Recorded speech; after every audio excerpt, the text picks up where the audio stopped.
It's always a pleasure being together with organic farmers who are producing based on principles, based on some understandings, and not just based on a standard. A good friend of mine in New Zealand, very frustrated over intensive work with standards, said, we don't play football because of the rules. And that kind of comes back to me constantly when I have frustrations about that. It's good to have rules in some fields, but it's not what it's all about. I'm going to make kind of an abrupt shift. We've been talking about life, about what life in the soil means for the quality of the food we eat, to talking about other types of ecosystems. The political ecosystem in which agriculture finds itself, the market ecosystems, and how organic farmers in Denmark have navigated in those ecosystems. There are also some dynamics there that are important to understand and work with to make them our friends rather than our enemies. So I'm really happy to share some lessons from Denmark. It's no paradise. Farmers are under intensive pressure. We have enormous problems with climate, nitrogen leaching, and pesticides and everything else. But we have made some breakthroughs in the market, in policy, and in farm communities, and in farm culture and their attitudes. And so I want to focus, particularly because there are so many farmers here, and maybe some people from the traditional farm organizations, I want to focus a little bit on those aspects. I'm not quite working here yet. What's that? It is not.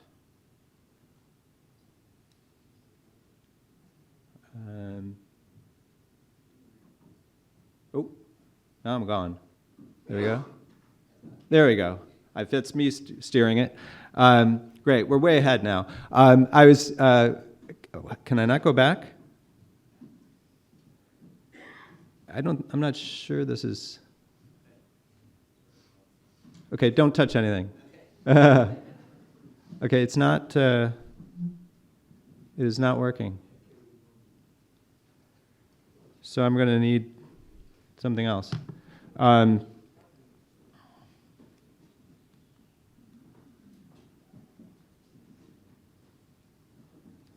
Kevin, can I give this to you and I'll just start talking, and if you can come and try to make that work for me.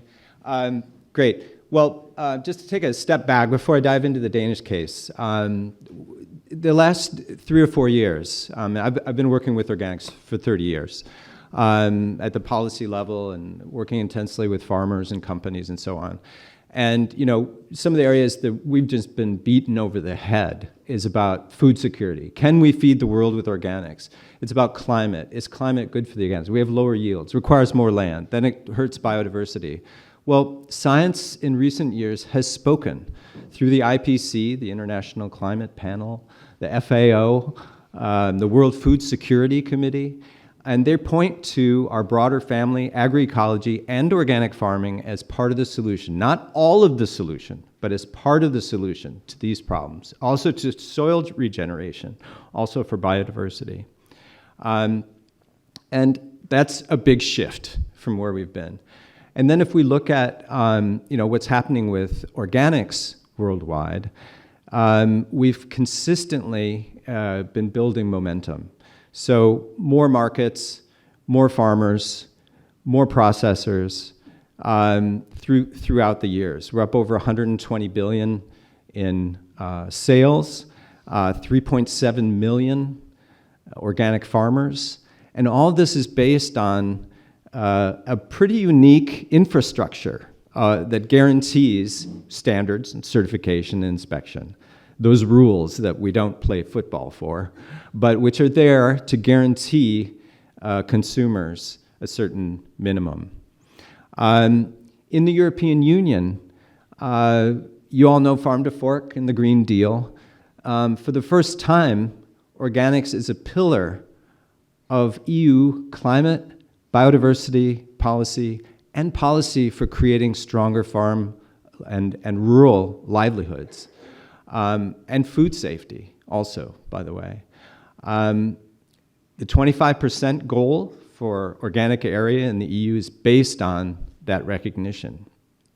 And now all 27 member states have goals for organic farming, and they vary from 5% to 35%, but everyone is lifting and setting higher goals. And most of the European countries are also developing new organic policy. So there's an awful lot of policy development going on about how to support farmers in transition, develop markets so that farmers have somewhere to sell their products. So there's a real dynamic there. How are we doing, Kevin? Okay, great. And if you look across the 27 European countries, you also see that that variation has something to do with. All right, you're the man. Is this it? Okay, very nice. Technical genius. If you look at market and retail sales, Denmark's number one, 13% of the total food market. I do have Ireland here also. And if you look at the top 4 countries for organic sales, I don't know much about Luxembourg. I don't know if anyone does. But three out of those 4 are what I call sector-driven growth. These are well-organized organic sectors that are partnering with retail and communicating much better to consumers and driving growth. But they're all supported by some forms of national policy backing that up. In Denmark, while we have 13% of the total food market is organic, there's a hell of a lot of stuff that's called food and drink. You just wouldn't believe it. But if you look at a lot of basic foods that people consume quite a bit of, particularly families with children, milk, we have 44.6% of the market for milk. So almost every other liter of milk sold is organic now. We have 69%, actually the figures I've heard that are coming for the most recent years, 85% of plant milks, which are gaining market shares rapidly, is also organic. Fruits and vegetables, 30, 60, 80% market shares. Conventional bananas are being phased out in all retail supermarkets now in Denmark.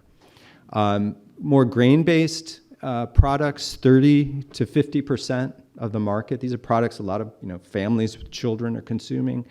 And then while market shares for cheese and beef are lower, they're still pretty high on a global scale, as are eggs. And then products that we should all be consuming probably less of, we have much lower market shares. So people aren't thinking organic first when they're buying their beer and wine, for example. And there we go. Consumers are also buying online. I skipped over the food service industry, so all restaurants, hotels, public sector canteens. We've had a 5-fold increase over 10 years. We dropped significantly during COVID, but by this year, we will fully recovered from those closures. Online sales, thanks to COVID, also increased. So 11% of all our organic food now is sold, delivered directly to the door. And our top 4 companies that bring food out directly to the door have organic market shares of 26 to 100%. Growth in farm area, not exactly an even growth. We had probably too rapid of a growth in the late 1990s, early 2000s. We set the organic transition. I would say this is probably the biggest political mistake we made. We set the organic support for arable areas too high. We got too many farmers in. Some had a bad experience. Prices dropped. We had a correction, as you can see, in the early 2000s. But we've learned from that. We've never done it again. So we've only had pretty consistent growth in the farm area. And how's it going for these folks? This is for me, this is a lot of what it's all about. And there is really strong momentum in agriculture. We've doubled the organic area, 2007 to 20, and set a new goal of doubling again in 2030. We have large percentages of many production areas, so 25% of all eggs produced, 30% of veggies, 13% of milk. Organic farmers are earning more, not in every quarter and not in every sector, but on average, 8 out of the last 10 years, organic farmers have been earning more than conventional farmers. There's really strong interest from young farmers. We all know how important that is. And then organics is really seen as leading innovation in many areas. So this is a quote from the chairman of all farmers in Denmark, and I'm going to come back to this. The organic sector creates new solutions and inspires all of agriculture. So I was asked to talk about the strong organic brand that we have, and I have never talked about that before. I did some thinking, and we do have a strong organic brand globally. It's also rooted in some pretty classic things about branding: trust, consistency, awareness, value, both ego and eco, for the people themselves and for the planet. A good logo. But we didn't set out to build a brand. We set out to make a difference, and consumers can sense this. They can sense that we mean it, and that we're dedicated to it, and that we're ambitious, and that we do what we say we do. And that gives what's most important, really, in any brand, which is, I'm really having trouble with this, authenticity and trust. It's the core. If you ask Danes, and there's been studies of this, what types of working people do you trust the most? Organic farmers are on top. It's authenticity and trust. But it's also because someone is looking over our shoulder, guaranteeing that we actually have done what we said we'd do. And then Food Nation, which is the consortia of all the large food companies and farm organizations that promote Danish products worldwide generally, they do a lot of studies on what it is that brands Denmark worldwide and how are we perceived. And in the top 4 markets for Denmark, China, India, Germany, and the United States, the number one area where their perception is that Denmark outperforms them is organics, which is really interesting. And so from the conventional general farm organizations and food companies, organics is seen as leveraging Denmark as a front runner generally for a whole series of different values. And it's a reason to promote organics nationally. I think it's interesting. For me, none of this happened on its own. The market growth, the acceptance in agricultural circles and communities, the policy development, it's really driven by three main drivers: market initiatives, policy, and then the capacity of the organic sector itself to drive change. I think this is true of many different green transitions. And then a lot of coordination and collaboration across these different areas. And the reason policy is supported for organics in Denmark is the why of organic. It's because organics delivers consistently on protecting water quality, reducing use of pesticides, reducing nitrate leaching, protecting our land, our water, contributing to reduce climate emissions.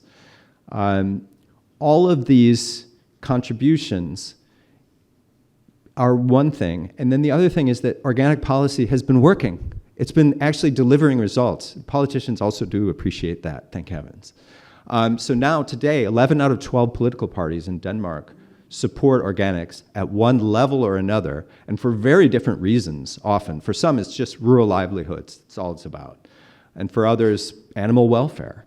And for others, it's the green agenda.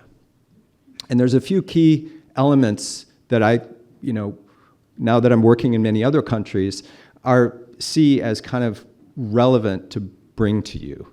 One is good policy is based on a solid dialogue with the organic sector, the organic producers themselves.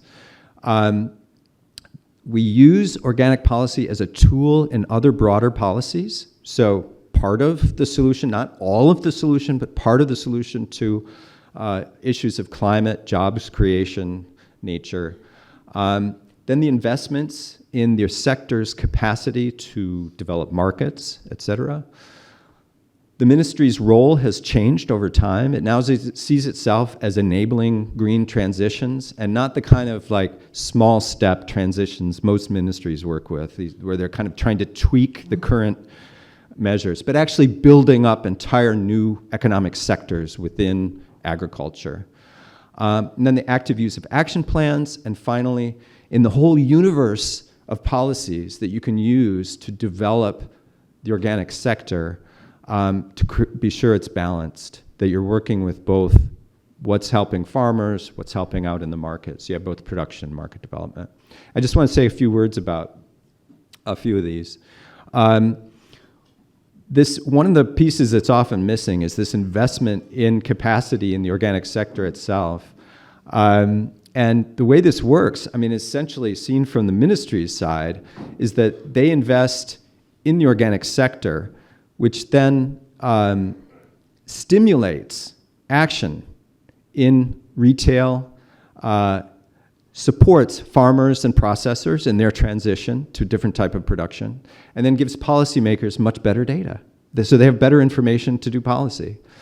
And research into the Danish organic experience shows that this NGO as catalyst is one of the unique differences. Even if you just compare Denmark and Sweden, which have huge areas where we are very similar, the difference is the mobilization within the sector. So developing supply chains, building the brand, but also creating motivation and partnerships.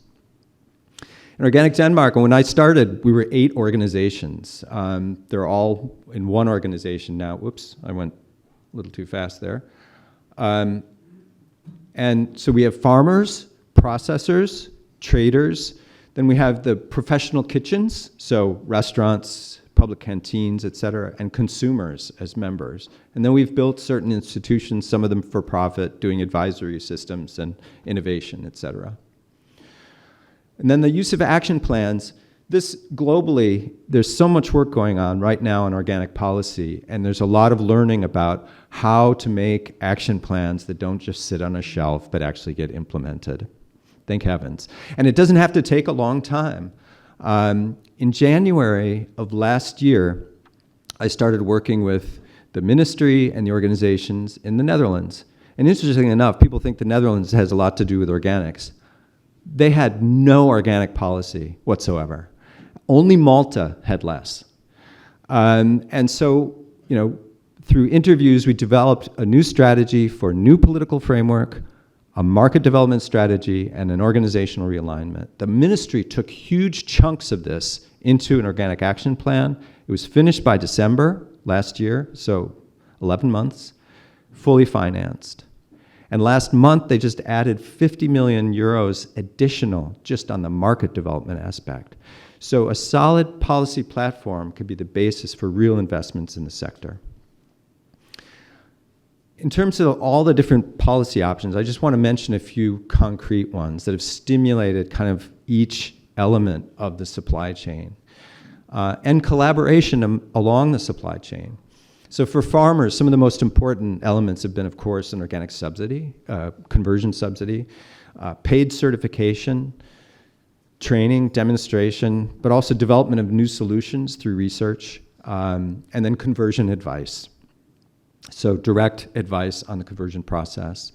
And we put a lot of emphasis on horizontal sharing of knowledge because an awful lot of knowledge in organics does not come from research. It comes from other farmers.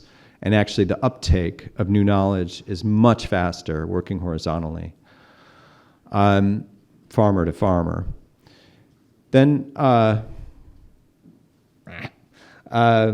food companies, what do they need? They need solid market information. We also developed an organic school to train many upstarts. And then we've worked in all channels for sales. And then, of course, with consumer awareness. This has a mind of its own. I'm sorry. I can't go back, and I could go forward very quickly.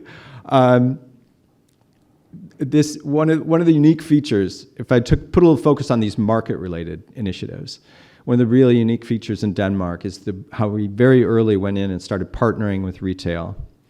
So now we've actually partnered with essentially all retail actors on the market. And this is one of the reasons that we have the highest, the highest sales in retail. God, Kevin, it's tough. It's tough going. So how does this work? Organic Denmark represents the producers, the farmers, food companies. We go in at the top leadership level and help supermarkets to place organics more centrally in their own strategy, their own branding, but also show what organics can do for them. Among other things, it brings the most interesting people in their stores because they're actually willing to pay more for food. And then we help them to succeed with organics. So we help them, we identify the gaps in their product assortments. So we help them present organics much better in the stores and then to communicate much better to consumers the why of organics. Why is it worth paying more for an organic product? And so our goal is to make organics visible, available, visible, affordable, and meaningful by working with and leveraging the power of supermarkets. Just a couple of examples. Frutex was doing kind of so-so with organics. We went in, identified all the gaps in the stairway that organics is. People typically start with some standard products and move their way up. Gosh, I don't know what's happening. It's like living. And so we help them identify which of the steps in that stairway they're missing. And by filling them in, they're helping people move along and increase their organic sales over time. And we said, if you fill these gaps, we estimate that you can increase your sales by 120 million per year. And they reacted to that by going double up in terms of what we were recommending and guaranteeing an organic alternative for all products, which they didn't quite do all the way, but still had great success and are now selling a lot of organics. Another case, Netto. This is what I call democratization of organics. 2005, we're going way back now, where we could see discount didn't have many organic products, but that's where a lot of the people are. So we brought, and it was not uncontroversial among our farmers and processors. We're going into discount. Does organics even belong there? Well, if the people are there, maybe it does belong there. And we could document that the discounters weren't paying less to their processors, suppliers, than traditional supermarkets. So what we did was we developed a 12-month strategy, and we showed this is how you could develop organics in your supermarket, and they bought it, and we developed a slogan together. Everyone should be able to afford organics, which they are still using to this day, almost 20 years later. It's so powerful. And this made, by bringing organics into discount, it made us more recession-proof. As people moved, over into the discount sector, all the organic products were also there, so they continued buying organics. So like in the economic downturn of 2008, 2010, we actually continued to increase sales because we went in 2005, and when they moved over, they just started, continuing to buy organics in that discount universe where they have an expectation that they're going to get a fair price also on organics. Co-op Denmark, another case, we set a joint goal between Organic Denmark and Co-op Denmark. We're going to double organic sales and try to involve consumers in that. Let's make Denmark twice as organic and talk about why. And we did it. We went from 7.5% to 16% market shares. Collaboration on export. I think I'm going to skip through this pretty fast because I've gotten slowed down a bit. But The one thing I would say about it, I mean, Ireland does export promotions, expos, bringing products out on the great food expos. But one of the things that I think is really important is that there's a dedicated laser focus on organics. Organic exports is not for generalists. Organic exports needs knowledge of what supermarkets are thinking about organics and what consumers are thinking about organics in different countries. So specialists. And then another thing that I think is a little unique in what we do is that we've used our larger companies as a platform for many startups. So using them to break in and then bringing all of our startups along with us. There's also been policy support for product development and innovation. For 5 years, we had a mobile product development team that actually helped small companies make much better quality products. And the result of this diversification of products out in the stores was also we could have a greater diversification on the farms. All kinds of new crops were suddenly interesting. Old grain varieties became popularized. And so many grain varieties much better suited to organic production. So it had this effect out on farming. And we were able to convert some whole islands to organics based on product development, single origin, et cetera. And also some larger farms which were already processing and had a name out in the market. Organics became interesting because we could help them develop what their brand would look like as an organic brand. And we could actually document 25% job growth in the companies that we were working with. And it's not just small companies, big companies. Arla, 6th largest dairy in the world. We've worked intensely also together with them as for these add-ons to the organic minimum standard related to climate, related to water quality, and kind of building on that organic platform as a way of showing what you also additionally stand for. They've been doing a lot of work on regenerative farming, piloting a lot of activities, a lot of new techniques for measuring what's happening in the soil, but also building on their organic production with additional regenerative practices. It's a real interesting case. Push measures, those that are helping the farmers, I've mentioned a few of them, but one of them is clearly some kind of transition subsidy or ecosystems payment to organic farmers. As you can see in the European Union, they vary considerably. The light green, that's typically fruit and veg, which is like way, astronomical. But basically, they also vary on arable area. And if you look at Austria and Sweden there, which have the largest organic percentages today, 20+% of land farm area, they actually don't have very high subsidies.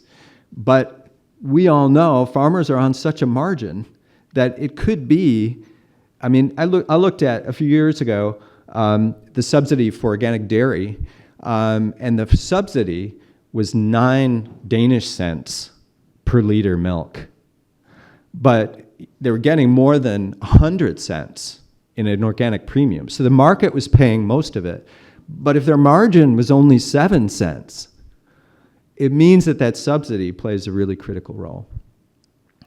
Then, the support for farmers in transition. We've developed these conversion checks, which is one well-prepared day on a farm, walking through the entire farm, talking about how could this farm look as an organic farm, being real about the challenges and the opportunities, debunking myths along the way. They may be concerned. There's certain weed problems that are simply unsolvable in organic production.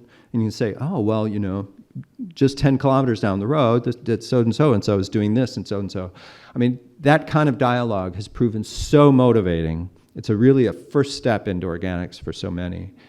Then, of course, getting our innovation centers and our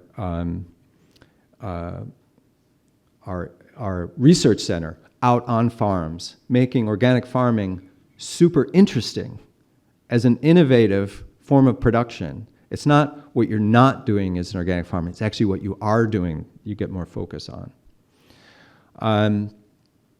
I'm sorry, these slides jump around. Then we've also teamed up with cities and regions because a lot of counties are also trying to do sustainability steps. So we've done climate schools for farmers because for many counties, the largest emitter of climate emissions is farming. And maybe they're only thinking about their energy use in the city, but there's actually a lot can be done there. And then we developed farm-based climate action plans, which is now actually the tool. We've developed it for organic farmers, but now it's been developed now as the tool for all farmers in Denmark. And then partnered with 35 of our counties, we have 100, where those conversion checks, we use them together with the counties to go out to the farmers who are specifically in the areas they needed to protect drinking water, for example, or national parks from pesticide pressure, and then work together with them, making very strong local stories of how organics delivers clean water right out of the tap, right there. So really delivering on SDGs. I just had some examples of how we've embedded organics into other policies. So in our rural development program, there's organics, our pesticide plans, public procurement, marketing boards, farm levy funds, and our climate strategies. And just as a couple of examples, organics is now a pillar of our climate policy based on what our researchers concluded, that we have about 2 tons lower emissions per hectare in organic farming. So the new goal of double up on organic is part of our climate strategy in Denmark from 2021. Then we made the largest investment in Europe, 1 billion kroner, in developing new plant-based crops, foods, etc., and then targeted 50% of those funds to organic, because it matters how those plants are grown. So again, building organics into broader policies. And then the climate investments in our innovation research capacity. And then another case is marketing boards. We worked for years to try to get marketing boards to support organic farmers in their innovation, but also market development. A lot of cups of coffee, our farmers talking with the farmers sitting on the marketing boards. We weren't getting a lot of progress. We got some political support, starting to nudge and put some pressure on the marketing boards. And then first 1, and then 2, and now today, all the marketing boards for dairy, beef, chicken, fruit and vegetable, oh my goodness, are all supporting organics today with advisory services and market development. Organic Denmark sits on all these boards, and and this doesn't have to take decades. Marketing boards can do this, and it's essentially their job to invest in emerging opportunities. Last case, public procurement as a driver for organics. We did 3 things on the political side. 60% goal for organics in all public kitchens, financing to support the transition to kitchens, and then we did a national organic cuisine label for 30, 60, and 90% organic. Germany, that's a German minister, earlier this year copied our model completely. A few years back, France did the same thing. Norway's done the same thing. It really works. The sector also had to mobilize to ensure volumes for all of this, but it was a success. And you can see here where policy came in and what happened. We now have thousands of canteens and restaurants that are organic certified. And it's not just organic. It's more plant-based, less meat, more root veggies, less waste. So it's more climate-friendly, healthier, and within the same budget, because we use the reductions on meat and reductions on waste to pay the organic premium to the farmers, so the money was going the right place, not to waste and not to an imbalanced diet.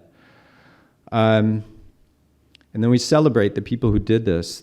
All over Copenhagen, they've made Copenhagen organic capital. This is celebrating the people out in the kitchens that have done this amazing transition to more sustainable meals. We celebrate them when they get their organic labels, their treasured organic labels. Last thing I want to share is just a little bit about how we've communicated the why. It's a government-owned logo, but all of the marketing, all the communication to consumers is driven by the sector itself, together with retail. We've done simple, positive messaging about organics, not tearing down conventional farming, but going right to what does organics deliver on. And then these small investments are actually leveraging private sector capacity. We've also used the organic cuisine labels in restaurants and in the canteens to talk about the why of organic. And I have to say, to be perfectly honest, while we've been very positive in our messaging, we've had a couple of campaigns that did get a negative reaction from farming. Pesticider, saving the groundwater. Are you protected against GMO? So we've done a few things that were somewhat controversial, but basically we've talked about what does it mean for nature, what does it mean for animals, what does it mean for climate. Yeah. I'll have to skip a little quickly through this because I want to get to one last bit, which I think is key. We try to get people out onto farms. We have 5% of the population on organic farms every year. Last thing, very last thing that I want to say is just about our collaboration with the traditional or conventional farm organizations. There's been a shift from seeing organics as criticism or even worse as an enemy to organic farmers as colleagues. And this took years. Part of it was a lot of meetings. Part of it was a lot of collaboration, showing good faith, not attacking conventional farming when they're down, but also simple pragmatism. I remember the day in negotiations that it occurred to the lead negotiator for conventional farming that if they stopped fighting the science and accepted that organics has lower nitrate leaching, that we could deliver. We could do more of the heavy lifting that they were having such trouble delivering on. And that shift now is there's an acceptance of using organics in that way. And so I just want to end with a few quotes from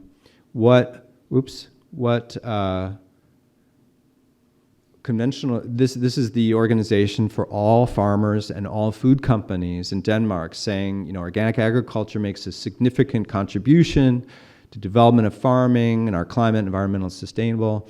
We support the national goal of doubling organics, doubling organic exports, doubling sales on the market. We want to be the world leader. And even more interestingly,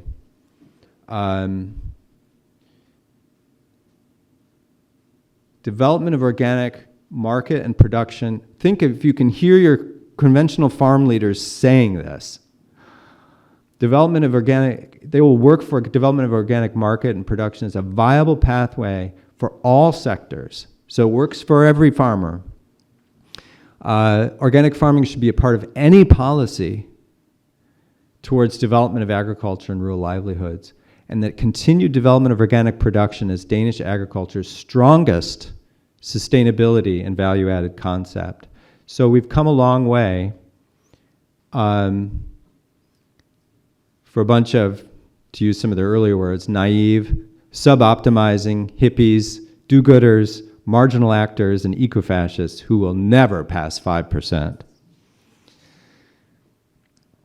And if I was just to end, if I was to recommend, and I'm always hesitant to recommend, I would say develop a strong national action plan with goals, financing, and actions for both farmers and all the way out to consumers. Build the capacity within the sector, integrate organics into the broader policies, which are being developed at this moment, and build partnerships with retail, utilize public procurement, all the products being bought today in the public sector, and then support farmers in transition. Thank you.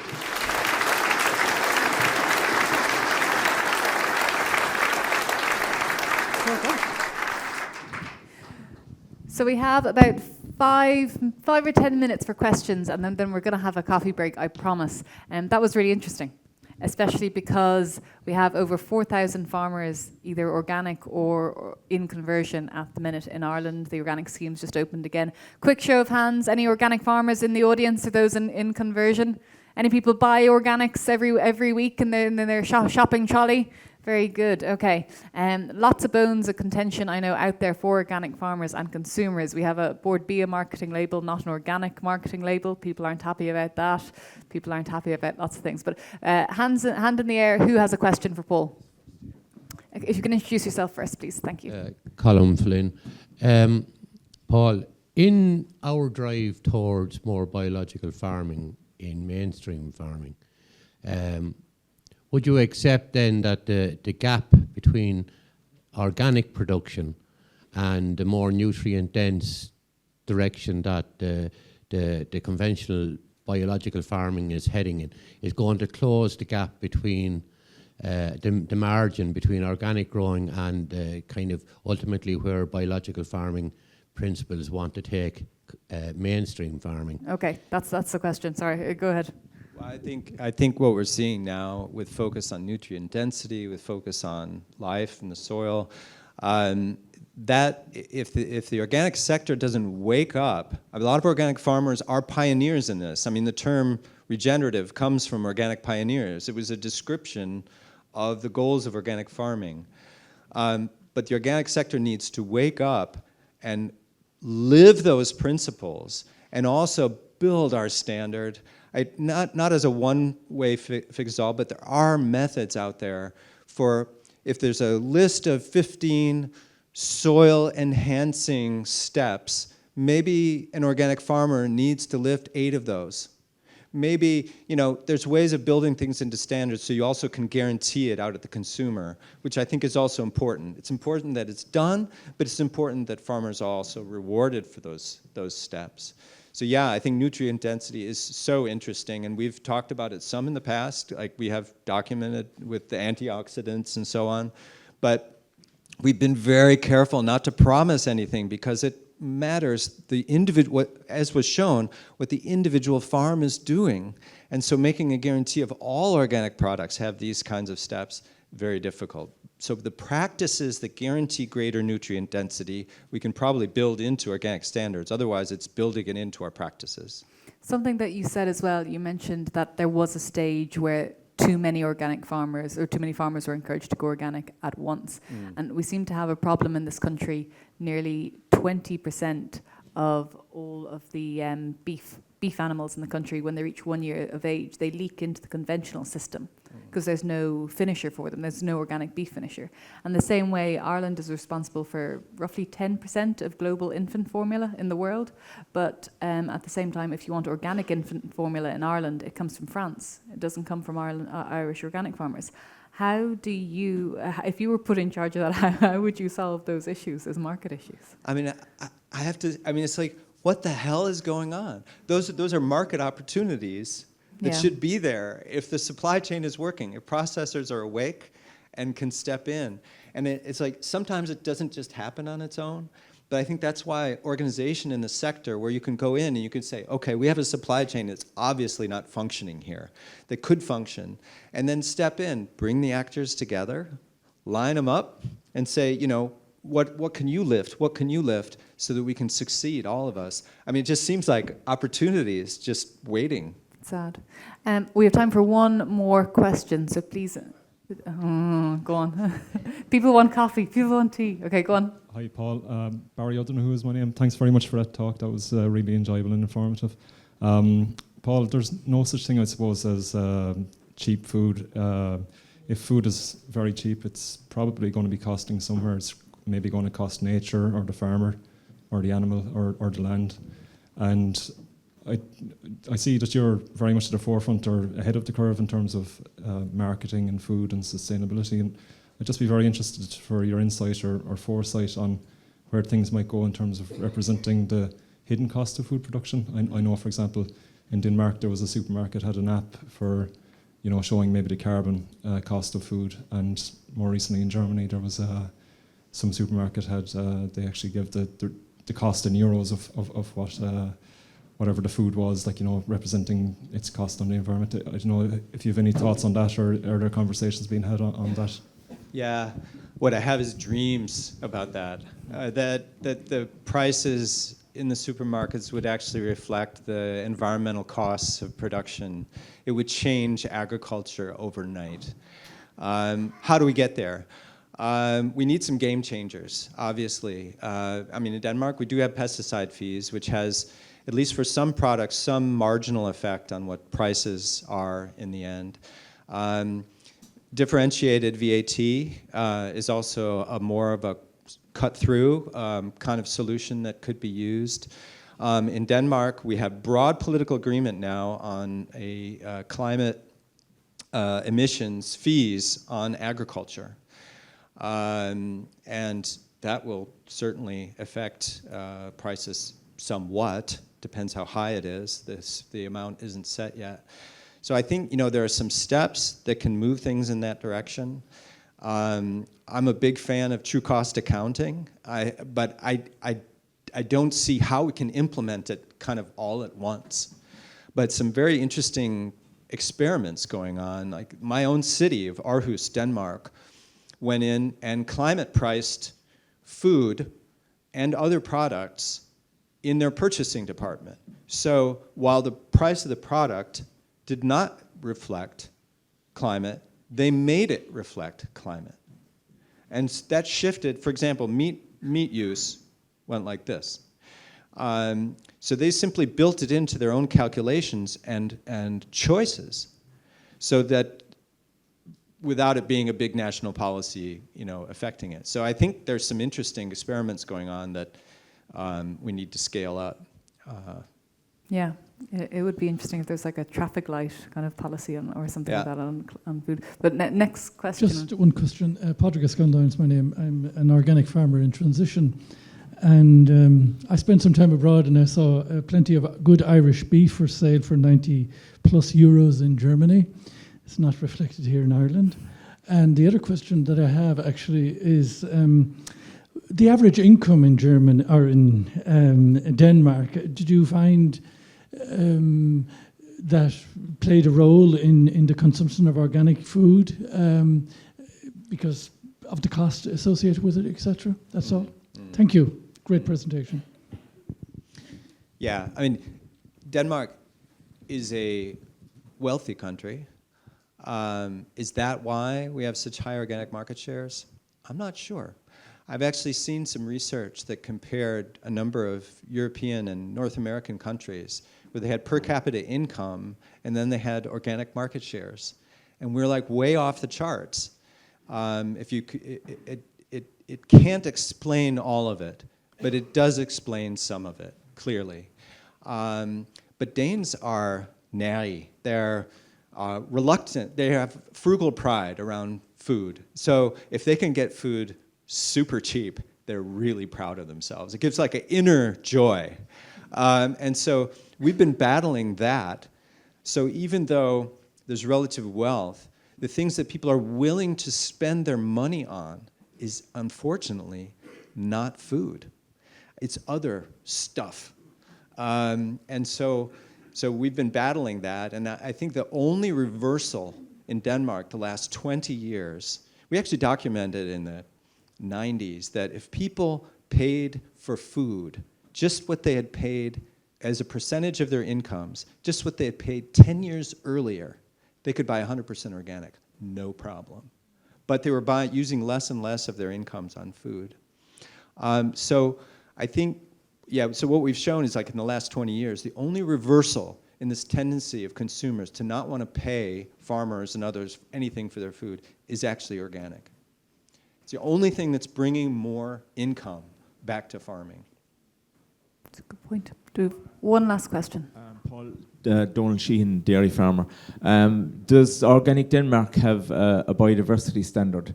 Because ultimately, whether you're conventional or organic, it's the pressure on land to produce crops is going to drive biodiversity loss. Yeah. So whether you're organic or conventional, it's the same issue really. I mean, The Organic Denmark does not have its own standards. We have the national standards, which are right on EU level. We chose some years back to drop private certification as the basis for our guarantee. We went to national certification, and so we have no private certifiers operating. Occasionally, Naturland or Bioland is in Denmark for certain productions, but otherwise not. But what we do have as an organization and through our innovation center is different tools for biodiversity action plans, climate action plans. So we've tried to develop really useful, attractive tools for farmers to increase biodiversity and reduce their climate emissions. And we always try to have this combination of visualization of where the impacts are, but also all of the actions and what difference they can make. And what we find is that presented with that, farmers are less likely to act if they're uncertain about what is actually going to have effect and actually what things might cost. And so by visualizing those things, we've been able to move practices considerably. So that's the closest we have. It's not a standard. But we would like these tools to be a part of the EU regulation, where farmers have the freedom to choose which actions they take, but they have to act. I think we can use that instead of one-size-fits-all standards for some of these really difficult to regulate areas like soil, climate, biodiversity. Paul, thank you very much. Yeah, sure.